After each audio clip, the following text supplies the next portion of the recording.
Hi అండి, ఈరోజు వీడియోలో అయితే హ్యాండ్స్ కటింగ్ అలాగే ఫ్రంట్ పార్ట్ కటింగ్ చూపిస్తాను. ఫస్ట్ అయితే ఇక్కడ హ్యాండ్స్ కటింగ్ చూపిస్తున్నాను. వీడియోని స్కిప్ చేయకుండా చూడండి. ఫస్ట్ ఇక్కడైతే నేను ఖర్చుల కోసం 1 ఇంచ్ మార్కింగ్ చేసుకున్నాను. అక్కడి నుంచి నాకు కావాల్సిన పొడుగు నేను 6 ఇంచులు పెట్టుకున్నాను.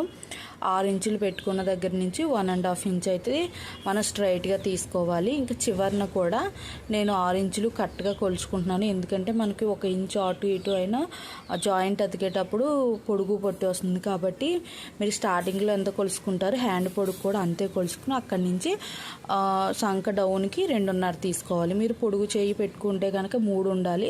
అదే షార్ట్ హ్యాండ్స్ అయితే 2.5. ఇదైతే మారదండి, ఎప్పుడైనా సరే అదే ఉంటుంది. మీరు కన్ఫామ్గా చూసుకొని మన ఖర్చులకి ఎంత వదులుకుంటామో అంతవరకు పెట్టుకొని అక్కడి నుంచి ఈ 1.5 ఇంచ్ స్టార్టింగ్లో మార్క్ చేసుకున్నాం కదా, అక్కడి నుంచి అయితే కర్వ్ తిప్పేసుకోవాలి. మీ హ్యాండ్ ఎలా తిరుగుతుందో అలా తిప్పేసుకోండి. దీనికైతే స్కేల్స్ అవన్నీ పెద్ద అవసరం అయితే ఏమీ ఉండదు, చాలా ఈజీ.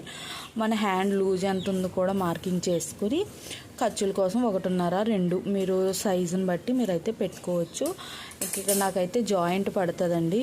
నేను మీకు స్టిచ్చింగ్ వీడియోలో అయితే జాయింట్ ఎలా వేసుకోవాలో చూపిస్తాను. బ్లౌజ్ కటింగ్ అయితే చాలా ఈజీ, అందులోనే హ్యాండ్స్ అయితే ఇంకా ఈజీగా అయిపోతుంది. బ్లౌజ్ కటింగ్లో మనకి బ్లౌజ్ కటింగ్లో మెయిన్ ఫ్రంట్ పార్ట్ అండి. బ్యాక్ పార్ట్ హ్యాండ్స్ సింపుల్గానే ఉంటుంది. కొంచెం ఫ్రంట్ పార్ట్లో డాట్స్ వేసుకోవడం ఇవన్నీ మనకి కనుక క్లియర్గా వస్తే బ్లౌజ్ ఈజీగా వచ్చేస్తుంది. నేను కూడా ఫస్ట్ కొంచెం కష్టంగానే ఉంటుంది, ఈజీగా అయితే ఏం వచ్చేది. మీరు 1-2 సార్లు వీడియోస్ చూసి మీరు కుట్టే విధానంలో కొన్ని మార్పులు చేసుకుంటూ ఉంటే మీకైతే ఈజీగా వచ్చేస్తుంది. వీడియోని అయితే స్కిప్ చేయకుండా చూడండి. స్కిప్ చేస్తే ఏంటంటే కొన్ని నేను చెప్పేవి మీరు మిస్ అయిపోతూ ఉంటారు, ఏదన్నా టిప్స్ అయ్యి చెప్తే. ఇక్కడ నేను ఫ్రంట్ పార్ట్ కటింగ్ చూపిస్తున్నాను. ఫ్రంట్ పార్ట్ ఎప్పుడు కూడా క్రాస్ పెట్టుకోవాలి. మీరు అటు సైడ్ నుంచి అయినా పెట్టుకోవచ్చు, ఇటు అయినా పెట్టుకోవచ్చు. ఫ్రంట్ పార్ట్ కటింగ్ చేసినప్పుడు బ్లౌజ్ ఓపెనర్స్ మన సైడ్ పెట్టుకుని నేను ఇక్కడ వీడియోలో చూపిస్తున్నాను చూసారా, క్రాస్గా పెట్టుకోవాలి. క్లాత్ని సమానంగా సర్దేసుకుని బ్యాక్ పార్ట్ ఎలాగుందో అలాగే మొత్తం మార్కింగ్ చేసుకోండి. అంటే మార్కింగ్ నెక్ అలాగే కింద స్ట్రైట్గా ఇవన్నీ చంక ఇవన్నీ కూడా ఈ బ్యాక్ పార్ట్ ఎలాగుందో అలా మొత్తం క్లియర్గా అయితే చాక్ పీస్తో గీసేసుకోండి. ఆ తర్వాత మనం ఫ్రంట్ ఎలాగ మార్కింగ్ చేసుకోవాలో మీకైతే చూపిస్తాను. వీడియో నచ్చితే మాత్రం లైక్ చేయండి. అలాగే మీకు ఏదైనా డౌట్లు ఉంటే కామెంట్ చేయండి. ఆల్రెడీ నేను ఇంతకుముందు కూడా బ్లౌజ్ ఎలా కట్ చేసుకోవాలో వీడియోలు పెట్టాను, అవి కూడా చూడండి. ఇంక ఇక్కడైతే నేను బ్లౌజ్ బ్యాక్ పార్ట్ ఎలాగుందో అదంతా కూడా మార్కింగ్ చేసుకున్న తర్వాత కింద నుంచి 2 ఇంచులకి మార్కింగ్ చేసుకోవాలి. స్టార్టింగ్లోనే చేసుకోవాలి, అలాగే ఎండింగ్లో కూడా చేసుకోవచ్చు. మీరు ఎలా కాకపోతే మనకి కిందే 2 ఇంచులు ఫోల్డింగ్ చేసుకుని కూడా మీరు మెజర్స్ చేసేసుకుంటే ఇంకెలా తీసుకోవాల్సిన లేదు. ఇక్కడ 2 ఇంచుల దగ్గర నేను స్ట్రైట్గా అయితే ఒక గీత గీసేసుకుంటున్నాను.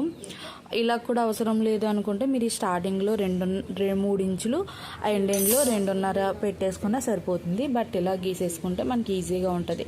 ఇప్పుడు మనం 2 ఇంచులు గీత గీసాం కదండి, అక్కడి నుంచి 1 ఇంచ్ అయితే పైకి మార్కింగ్ చేసుకోవాలి. ఎందుకంటే మనం ఫ్రంట్ పార్ట్ షేప్ తీస్తాం ఇక్కడ నుంచి.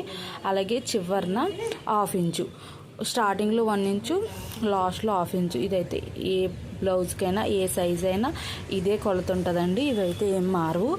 ఇంకా మెయిన్ మారేది ఫ్రంట్ పార్ట్లో ఏముంటుందంటే డాట్స్ చిన్న సైజు నుంచి పెద్ద సైజుకి ఎలా డాట్స్ వేసుకోవాలి అన్నది అయితే నేను ఆల్రెడీ ఒక వీడియో షేర్ చేశాను, ఒక షార్ట్ లాంటిది. అది చూడకపోతే చూడండి. మీరు ఒక బుక్లో రాసుకుంటే ఈజీగా మీరు మార్కింగ్ చేసేసుకోవచ్చు.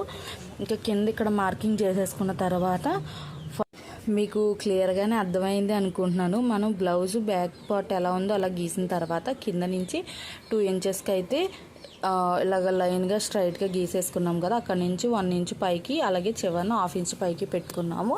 అప్పుడు ఫ్రంట్ నెక్ గీసుకుంటున్నాను. నేను ఆల్రెడీ ఇంతకుముందు ఒక బ్లౌజ్ ఇల్లు కట్ చేశాను కాబట్టి నేను అలా మార్కింగ్ చేసేసుకుంటున్నాను. మీరైతే మీ ఒరిజినల్ది ఉంటుంది కదా బ్లౌజు, ఆ నెక్ పెట్టి అలా మార్కింగ్ చేసేసుకోవచ్చు. లేకపోతే మీ ఒక 40 సైజు అలా అనుకుంటే 7.5 సైజు పెరిగే కొద్దీ పెంచుకోవచ్చు. లేకపోతే మీకు చిన్న నెక్ కావాలి అనుకుంటే 6 అలా కూడా పెట్టుకోవచ్చు. దాన్ని బట్టి మీరైతే గీసేసుకోండి.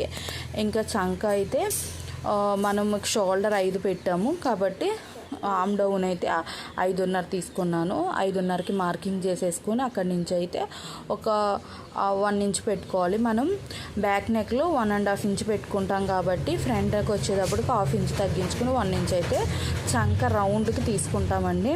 అది అవన్నీ కూడా నేను మీకు క్లియర్గానే చెప్తున్నాను. మీరు వీడియో చూస్తే కూడా మీకు అర్థమవుతుంది. అయినా సరే నేను మళ్ళీ మీకు ఎక్స్ప్లెయిన్ చేస్తూనే ఉంటాను. వీడియోని అయితే స్కిప్ చేయకుండా చూడండి. ఇక్కడ ఫ్రంట్ నెక్ కూడా నేను 6 తీసుకున్నాను. మీరు ఇంకా డీప్గా వేసుకుంటారు అనుకుంటే కనుక 6.5 7 దాకా కూడా తీసుకోవచ్చు. ఇది చిన్న సైజ్ అండి, 38 సైజు నేను చెప్తున్నాను. నేను మీకు చెప్పడం మర్చిపోయాను ఫస్ట్లోనే. ఇది 38 సైజు బ్లౌజు.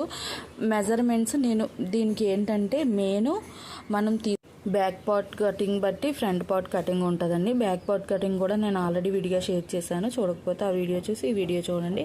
ఇక్కడ మెయిన్ డాట్కి వచ్చి నేను 3 మనం స్టార్టింగ్ తీసుకున్నాం కదా, 2 ఇంచులు మార్కింగ్ చేసాం. అక్కడి నుంచి 3 ఇంచులు పెట్టుకోండి. మనం 1 ఇంచ్ పెట్టాం కదా, అక్కడి నుంచి 2.5, అలాగే మెయిన్ డాట్ 2.5 నేను తీసుకుంటున్నాను. మీరు 40+ సైజ్ అయితే 3 తీసేసుకోండి. మీకు ఫ్రంట్ పార్ట్ రౌండ్గా షేప్ చాలా బాగా వస్తుంది, లూజ్ ఎక్కువ వచ్చి. లేదు 40 కంటే చిన్న సైజ్ అయితే 2.5 అయితే మీరు మెయిన్ డాట్కి అయితే తీసుకోవాలి. స్టార్టింగ్ నుంచి 2.5, మెయిన్ డాట్ లూజ్కి 2.5. ఇదేనండి, ఇంతే ఫ్రంట్ డాట్ల కోసం మెయిన్ డాట్. అలాగే సెంట్రల్ మనం ఉక్సులు పెట్టే దగ్గర డాట్ వస్తుంది కదా, అది 1 ఇంచు పెట్టుకున్నాం కదా, అక్కడి నుంచి 2 ఇంచుల దగ్గరికి డాట్ వేసుకోవాలి. మీకు క్లియర్గానే అర్థమైందని అనుకుంటున్నాను. వీడియో చూస్తే మీకు అర్థమవుతుంది. క్లియర్గా చూడండి. ఇక్కడ డాట్లు వేసిన దగ్గర మనం 1 ఇంచు తీసుకున్న దగ్గర నుంచి 2.5, అలాగే మెయిన్ డాట్ లూజ్ కోసం 2.5 నేను తీసుకున్నాను. ఇది 38 సైజు బ్లౌజ్ కాబట్టి 40+ అయితే మీరు స్టార్టింగ్ అంటే 40 to 44 ఆ సైజుకి వెళ్ళేసరికి స్టార్టింగ్ నుంచి 3, అక్కడి నుంచి లూజ్ కోసం 3 పెట్టుకోవాలి. అంతేనండి ఫ్రంట్ డాట్ మెయిన్ ఇంతే. ఇంకా మనం ఎలాగైతే మెజర్మెంట్స్ పెట్టుకున్నామో ఆ విధంగా అయితే ఇదంతా కూడా కట్ చేసేసుకోవాలి. మీకు క్లియర్గానే ఎక్స్ప్లెయిన్ చేశాను అనుకుంటున్నాను. ఒకవేళ అర్థం కాకపోతే మళ్ళీ చూడండి, నేను క్లియర్గానే ఎక్స్ప్లెయిన్ చేస్తున్నాను. మీరు వీడియో కూడా స్కిప్ చేయకుండా చూస్తే మీకు వచ్చేస్తుంది కటింగ్ ఈజీగా. బ్యాక్ పార్ట్ ఆల్రెడీ షేర్ చేశాను కాబట్టి నేనైతే ఇందులో మీకు షేర్ చేయట్లేదు. ఇంకా క్రాస్ బెల్ట్లు అవి కూడా నేను చూపిస్తాను. ఆల్రెడీ నేను ఇంతకు ముందు వీడియోలో ఎలాగా కట్ చేసుకోవాలో కూడా చూపించాను. ఇప్పుడు మనం బ్యాక్ పార్ట్ కట్ చేసాం కదా, దాని మీద ఇప్పుడు కట్ చేసుకున్న ఫ్రంట్ పార్ట్ వేసుకుని బ్యాక్ పార్ట్కి ఫ్రంట్ పార్ట్కి ఎంత వేరియేషన్ ఉందో చూసుకుని అదైతే మనం క్రాస్ బెల్ట్ కట్ చేసుకోవాలి. ప్రతి బ్లౌజ్కి కూడా మారిపోతుందండి, అంటే మనం కటింగ్ చేసిన దాన్ని బట్టి. నాకైతే స్టార్టింగ్ నుంచి 3.5 వచ్చింది స్టార్టింగ్లో, అలాగే చివరన 3 వచ్చింది. మీరు ఖచ్చితంగా మెజర్ చేసి పెట్టుకోండి, లేకపోతే మీకు సైడ్ జాయింట్లో ఎగుడు దిగుడు వస్తుంది. చాలామందికి ఫ్రంట్ పార్ట్ పెద్దది, లేకపోతే బ్యాక్ పార్ట్ చిన్నది, లేకపోతే ఫ్రంట్ చిన్నది అయిపోయి బ్యాక్ పార్ట్ పొడుగు అవుతుంది. అది ఏంటంటే మన ఈ క్రాస్ బెల్ట్లు తీసుకోవడంలో, అలాగే కుట్టేటప్పుడు కూడా మనం ఖర్చు పెట్టుకున్నంత వరకే కుట్టాలండి. కొంచెం ఎక్స్ట్రా ఖర్చులు అవి పెట్టేసుకుని అలా కుట్టేసినా సరే మనకి బ్లౌజ్ తేడా వస్తుంది. మనం కటింగ్ బాగానే చేసాం అనిపిస్తుంది, కాకపోతే బ్లౌజ్ కుట్టుకునేటప్పుడు తేడా వస్తుంది చాలామందికి. అదేంటంటే మనం మార్కింగ్ తీసుకుంటాం కదా, ఇక్కడ 1/2 ఇంచు, ఇక్కడ 1/2 ఇంచ్ అని. ఆ ఖర్చుల కంటే మనం ఎక్స్ట్రా కానీ కుట్టేసుకున్నామన్నా కూడా తేడా వస్తుంది. అవి కూడా చూసుకోండి. ఇప్పుడు నేను ఎలాగైతే క్రాస్ బెల్ట్లకి తీసుకున్నాను ఆ మెజర్మెంట్తో ఇక్కడ క్రాస్ బెల్ట్లు కూడా కట్ చేసేసుకుంటున్నాను. నాకు ఈ క్లాత్ కొంచెం పెద్దది ఉంది కాబట్టి 2 షేప్ బెల్ట్లు వస్తాయి. ఇంతకుముందు కట్ చేసిన బ్లౌజు చిన్నది కాబట్టి దానికి 1 వచ్చింది. దీనికైతే మనకి 2 వచ్చేస్తాయి కాబట్టి ఆల్రెడీ కట్ చేసిందే మళ్ళీ క్లాత్ మీద వేసుకుని కట్ చేసేసుకుంటున్నాను. 2 క్రాస్ బెల్ట్లు అయితే వచ్చేస్తాయి. అలాగే ఇంకా మనం ఊక్సులు అవి అన్నీ కూడా మనకు మెడ ముక్కు ఉంటుంది కదా, అది అయితే ఊక్సులకి వేసేసుకుంటాను. ఇక్కడ 2 షేప్ బెల్ట్లు కట్ చేసేసుకున్న తర్వాత నడుం ముక్కు ఉంటుందండి, మనం నడుం బెల్ట్ వేస్తాం కదా, దానికి కూడా స్ట్రైట్గా ఉన్న పీస్ అయితే కట్ చేసుకోవాలి. మీరు కట్ చేసుకున్నప్పుడు చూసుకొని కట్ చేసేసుకోండి. ఇక్కడైతే మనకి షేప్ బెల్ట్లు అయితే రెడీ అయిపోయినాయి. ఇంకా మిగతా క్లాత్లో మనం మెడ ముక్కలు ఇంకా నడుం ముక్క తీసుకోవాలి. ఇక్కడ నేను మెడ మొక్కలు చూపిస్తాను చూడండి. మెడ మొక్కలు మనం ఎప్పుడు కట్ చేసుకున్నా క్రాస్గా కట్ చేసుకోవాలంటండి. నాకు కూడా ఫస్ట్ తెలియక స్ట్రైట్గా కట్ చేసేసుకున్నాను. తర్వాత చెప్పారన్నమాట ఇలాగా క్రాస్గా కట్ చేసుకోవాలని. నేను చెప్పాను కదా చాలా వీడియోస్లో, యూట్యూబ్లో చూసి నేను ఇలా మిషన్ కుట్టడం నేర్చుకున్నాను కటింగ్ అని.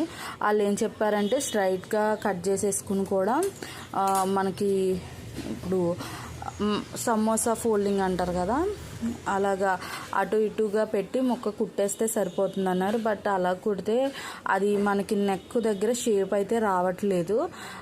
అంటే నెక్ ఇప్పుడు రౌండ్ తిరిగే దగ్గర రౌండ్ నీట్గా రాకుండా కొంచెము ఏంటంటే చుంచి వచ్చినట్టు అలా ఎందుకు వస్తుంది అనుకుంటే, మనము ఇది స్ట్రైట్ కటింగ్ పీస్ తీసుకుని మెడ ముక్కలు వేస్తే అది రౌండ్ నీట్గా తిరగదంటండి. అది నాకు యూట్యూబ్ ఛానల్లో నేను చాలా వీడియోస్ చూసి ఫాలో అయ్యాను, కానీ ఎవరు అంత క్లియర్గా చెప్పలేదు. అందుకని చెప్పి నేను మళ్ళీ పర్టికులర్గా మీకైతే చెప్తున్నాను, క్రాస్గా కట్ చేసుకోండి అని చెప్పి. మనం ఇంత బ్లౌజ్ కుట్టి ఈ ఒక్కటి మిస్టేక్ చేసామంటే బ్లౌజ్ లుక్ అంతా పాడైపోతుంది. అసలు మనకి మెయిన్ నెక్ నీట్గా ఉంటేనే బ్లౌజ్ నీట్గా అనిపిస్తుంది కదా. నెక్స్ట్ వీడియోలో బ్లౌజ్ ఎలా కుట్టాలో కూడా చూపిస్తాను. ఈ వీడియో అయితే ఇక్కడితో ఎండ్ చేస్తాను. వీడియో నచ్చితే లైక్ చేయండి. అలాగే మీకు ఏమైనా డౌట్లు ఉంటే కామెంట్ చేయండి. కొత్తగా చూస్తుంటే ఛానల్ అయితే సబ్స్క్రైబ్ చేసుకోండి. అలాగే మన ఛానల్లో డైలీ వ్లాగ్స్ కూడా షేర్ చేస్తాను. అసలు నా మెయిన్ ఛానలే అది. కాకపోతే ఎవరైనా సరే స్టిచ్చింగ్ నేర్చుకోవాలి అన్న ఇంట్రెస్ట్ ఉన్న వాళ్ళు ఉంటారు కదా అని చెప్పి ఈ వీడియోస్ షేర్ చేస్తున్నాను. Thank you.